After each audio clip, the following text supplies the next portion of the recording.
Les hommes de l'Empire connaissaient déjà une époque troublée. La peste, l'âge des deux empereurs et maintenant les croisades.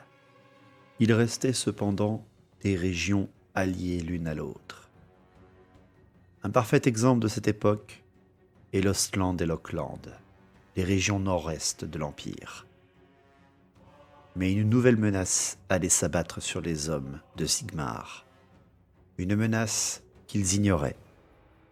Une menace qui allait naître du chaos et déferler sur ces régions avec la brutalité d'une bête sanguinaire.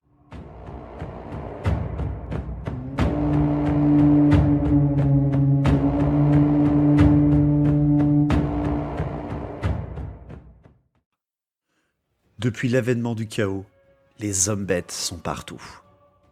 Véritables serviteurs du chaos, ces créatures se cachent dans les forêts sombres et profondes, ainsi que les montagnes inaccessibles. Parfois, des chefs parviennent à regrouper des tribus d'hommes-bêtes éparpillées à travers les montagnes et les forêts pour lancer des assauts dévastateurs sur les terres des hommes. Le nom de ces êtres est hurlé par les hommes-bêtes lorsqu'ils se livrent à leurs libations barbares et sèment encore l'effroi dans le cœur des hommes. Le plus célèbre d'entre eux fut Gortor, dont le nom signifie en noir parlé le cruel. Gortor prit le pouvoir dans les monts du milieu, à l'époque où les armées des nations humaines du Vieux Monde menaient des croisades contre les lointaines terres d'Arabie. Gortor était un guerrier brutal, mais il avait l'étoffe d'un chaman. Il était possédé d'une vision apocalyptique d'un monde où les domaines des hommes étaient piétinés par les hommes-bêtes, où le ciel était noir des fumées des cités incendiées et où l'air était empli d'un chœur de lamentation. Gortor était soumis à cette vision, mais il avait aussi toute la persuasion bestiale nécessaire pour la faire partager à ses congénères, si bien qu'il devint rapidement un grand chef et un prophète du chaos. Beaucoup de rivaux s'opposèrent néanmoins à lui, et les chamans prétendent qu'il en tua tant qu'ils cessèrent de les compter. Sa réputation grandit, et plus personne n'osa remettre en question son autorité. Gortor allait des pierres des hardes à l'autre, rassemblant toujours plus d'hommes-bêtes sous sa bannière.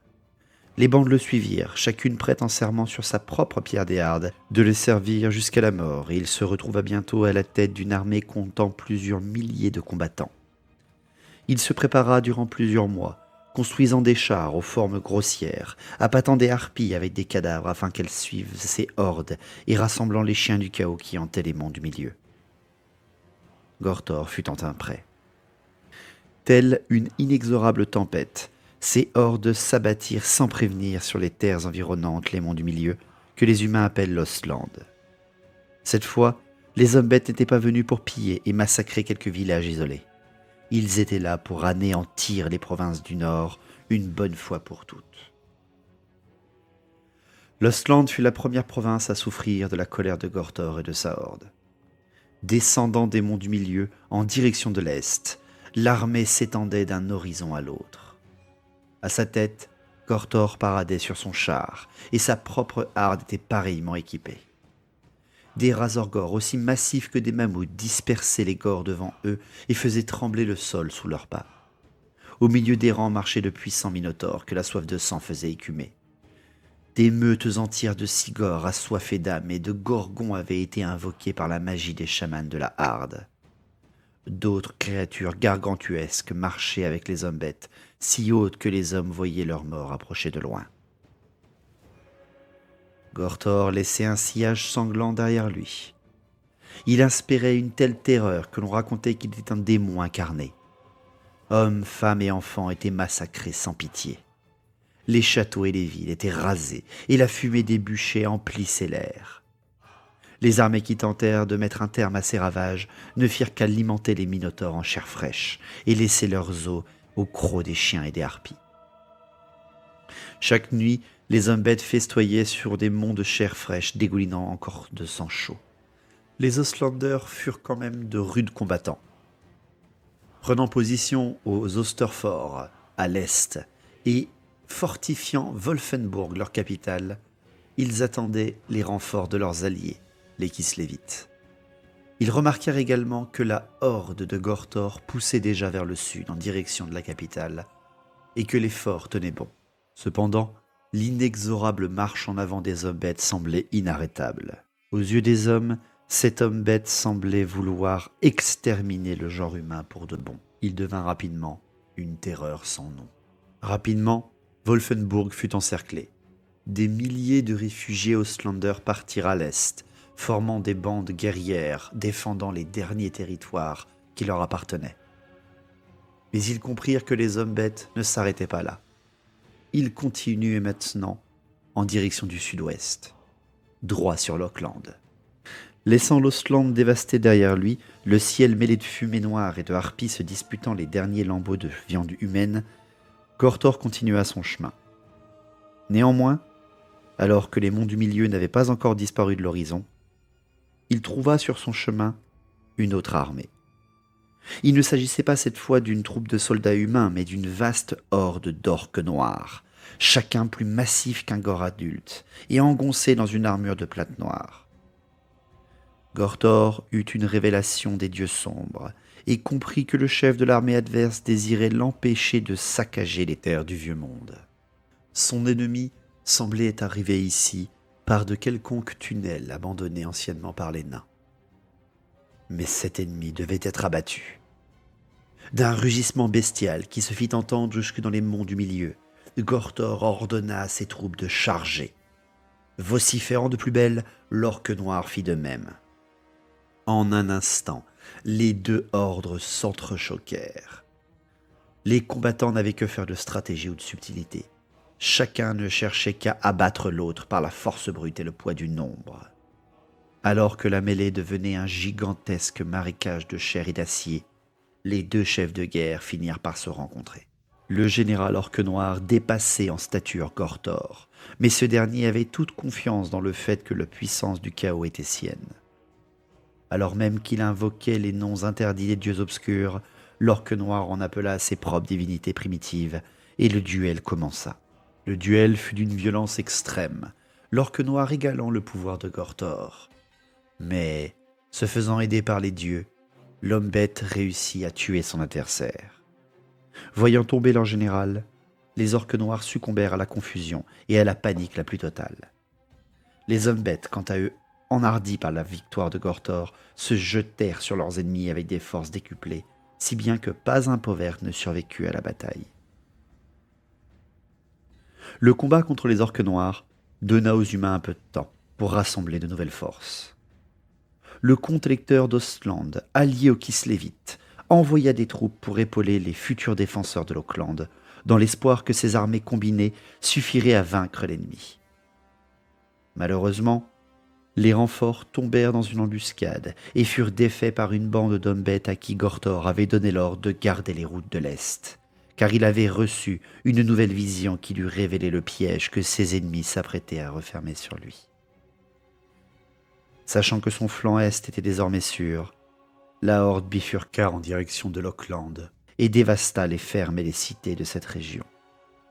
Sa destination fut rapidement claire: anéantir les hommes et brûler Ergig, la capitale même du Auckland. Cependant, à cette époque, le comte électeur du Auckland était Michael Ludendorff. C'était un homme impitoyable qui gouvernait sa province d'une main de fer et qui était plus craint qu'admiré par ses hommes, mais en ces sombres jours, face à la sauvagerie de Gortor, il était peut-être préférable d'être dirigé par un souverain de cette trempe. La plupart des chevaliers du Auckland étaient alors en guerre sainte dans la lointaine Arabie. Manquant de cavalerie lourde et d'infanterie d'élite, Michael préféra de ne pas se mesurer aux hordes de Gortor dans une bataille rangée. Il ignora ces sujets qui l'imploraient de sauver le pays des ravages des hommes bêtes, s'appliquant plutôt à renforcer les défenses de la capitale. Les défenseurs furent divisés en deux groupes. Le premier, majoritairement composé de pistoliers et d'escorteurs, fut chargé de mener des actions d'arrière-garde contre la horde. Le deuxième fut mis à contribution pour préparer les défenses d'Ergig. Le comte Michael supervisait en personne les préparatifs et les hommes et les femmes du Auckland travaillaient jour et nuit, mangeant et dormant très peu. Beaucoup moururent d'épuisement et ceux qui tentèrent de fuir furent exécutés pour trahison. Les champs entourant Ergig furent truffés de pièges. Les puits furent empoisonnés et le bétail regroupé dans la cité. Tous les animaux qui ne purent y entrer furent abattus et brûlés, afin qu'ils ne puissent servir de nourriture aux hommes bêtes. Les forêts alentours furent incendiées, afin de dégager le champ de tir des archers. Les marmites, les fers de charrue et les cloches des beffrois furent fondus pour en faire des armes. Lorsque la horde arriva, tout était prêt.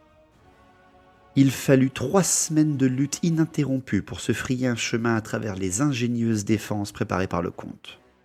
Pendant ce temps, les forges et les ateliers d'Ergig tournaient à plein régime. Les forgerons et les artisans du comte fabriquaient toujours plus de machines de guerre et d'armes. Irrité par la résistance obstinée des humains, Gortor promit à ses troupes qu'il les laisserait se repaître de la totalité des habitants de la cité dès qu'elle tomberait. Il ne voulait rien pour lui-même, sinon la tête du comte Michael. Les hommes bêtes redoublèrent alors d'efforts. Face à une telle multitude, les défenseurs d'Ergig résistèrent à un siège qui dura 22 jours. Malheureusement, lors de la terrible nuit du 23e jour, les portes d'Ergig tombèrent sous le coup de boutoir d'une meute de Razorgor grands comme des charrettes, et la horde se répandit dans la cité comme une lame de fond qui vient d'éventrer une digue. Les hardes débusquèrent les défenseurs de leurs abris et ne firent aucune distinction entre les civils et les soldats. En un instant, nombre de bâtiments de la cité furent incendiés, et les combats dégénérèrent en une série d'escarmouches sauvages où la moindre maison était un bastion, la moindre rue un champ de bataille. Les joueurs d'épée du Auckland affrontèrent les énormes minotaures avec leurs flamberges à double tranchant, mais furent écrasés par les grandes haches des monstres cornus. Les lanciers soutinrent courageusement la charge des chars bondés d'hommes bêtes. Ils tombèrent par dizaines, mais empêchèrent les véhicules d'effectuer une percée. Les machines de guerre du Auckland jetèrent au sol les rangs entiers d'hommes bêtes avant que leurs servants ne soient submergés et massacrés. Les chasseurs du Auckland faisaient pleuvoir leurs flèches à partir des fenêtres barricadées, visant les chamans et les chefs, mais des harpies vinrent les arracher à leurs abris pour les dépecer en plein ciel. Les prêtres d'Ulric et de Sigmar se mesuraient les uns aux autres pour déterminer lequel abattrait le plus de monstres dans leur frénésie religieuse, mais les chamans adverses ralliaient les hardes et les renvoyaient au combat. Durant 3 jours et 3 nuits, la bataille fit rage, personne ne demandant ni n'accordant la moindre pitié. Finalement, les hommes bêtes repoussèrent la plupart des défenseurs, les survivants se repliant dans le château du comte Michael. Derrière sa 2e ligne de défense, Ludendorff ordonna aux archers qui tenaient les murs de tirer des flèches enflammées. Et la majeure partie de la cité fut rapidement la proie des flammes. Des centaines d'hommes bêtes, ainsi que d'innombrables citoyens qui s'étaient cachés dans des greniers ou des caves, périrent brûlés vifs. Michael ne s'en souciait guère. Il n'y avait pas de place pour ceux qui refusaient de combattre. Les hommes bêtes sentaient déjà le goût du festin de la victoire, alors que l'odeur de la chair brûlée s'étendait sur la ville, tandis que les défenseurs du palais savaient leur fin proche. Les 2 camps se préparèrent à une ultime bataille. Après plusieurs jours d'attente, la horde de Gortor, toujours forte de plusieurs milliers de guerriers, se rassemblant devant les portes du palais. La place centrale de la ville et les rues attenantes grouillaient d'hommes bêtes, alors que Sigor et Gorgon abattaient les édifices les plus hauts. À l'aube, la bataille bascula soudain. Le sol trembla sous les lourds sabots d'innombrables destriers. Arrivant de l'ouest, le soleil se reflétant sur leurs armures, les chevaliers de l'ordre du soleil galopaient en direction des rues d'Ergig. Ils étaient revenus d'Arabie 2 mois plus tôt, et en apprenant qu'une armée d'hommes bêtes ravageait le cœur même de l'Empire, ils avaient immédiatement galopé à l'aide des défenseurs du Auckland. L'armée des croisés se jetait maintenant sur les arrières des forces d'invasion. Ces hommes étaient des vétérans des guerres d'Arabie. Conduits par leur grand maître Heinrich, ils renversèrent bandes après bandes à coups de leurs longues lances et de leurs épées vengeresses. Tentant de contrer les nouveaux agresseurs, Gortor ordonna à ses suivants de faire volte-face. Saisissant sa chance, Michael prit la tête de ses propres réserves et se lança dans la mêlée. Pris entre le marteau et l'enclume, les hommes bêtes commencèrent à céder. Gortor réalisa alors que sa cause serait perdue s'il ne réagissait pas immédiatement.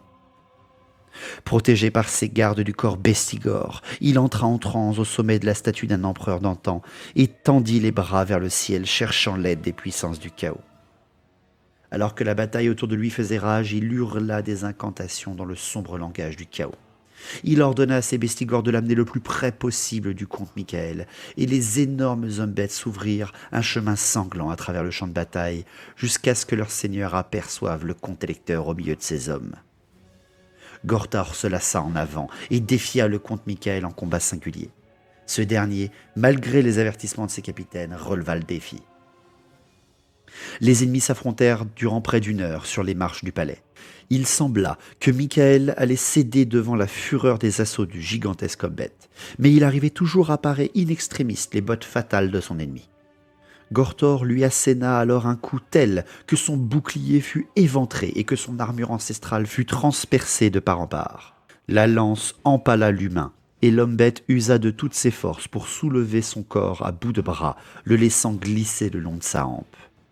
Soudain, au moment où les hostes des ténèbres allaient hurler leur victoire, le croc runique du comte électeur sembla frapper de son propre chef et s'enfonça profondément dans le poitrail de l'homme-bête, la lame enchantée paraissant s'abreuver de son sang. Le comte Michael et Gortor moururent au même instant, l'un étant l'égal de l'autre aux yeux des dieux que chacun servait.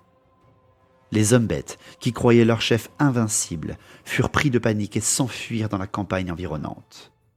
Plusieurs chefs tentèrent de rallier la horde, mais aucun n'avait la force de Gortor, et la déroute continua. Les citoyens du Auckland, exténués, ne se lancèrent pas à leur poursuite. Auckland et Ostland finirent par se remettre, lentement, mais certaines régions, au pied des monts du milieu, sont restées inhabitées. Elles sont encore à ce jour les terres des hommes-bêtes, des ruines couvertes de ronces et avalées par les bois. Aucun humain ne se risquerait dans les environs, par crainte des funestes souvenirs de cette époque. Les chevaliers de l'Ordre du Soleil avaient été envoyés sous les ordres du comte électeur du Middenland qui les avait accueillis. Et de par cet acte de bonté qui cachait bien évidemment un jeu politique, le comte électeur du Middenland déclara quelques années plus tard qu'il avait prouvé sa valeur et égalé, voire supplanté la tutelle de l'Empire par rapport aux autres prétendants au trône. Il se déclara également empereur, et ainsi s'enchaîna la terrible époque de l'âge des 3 empereurs.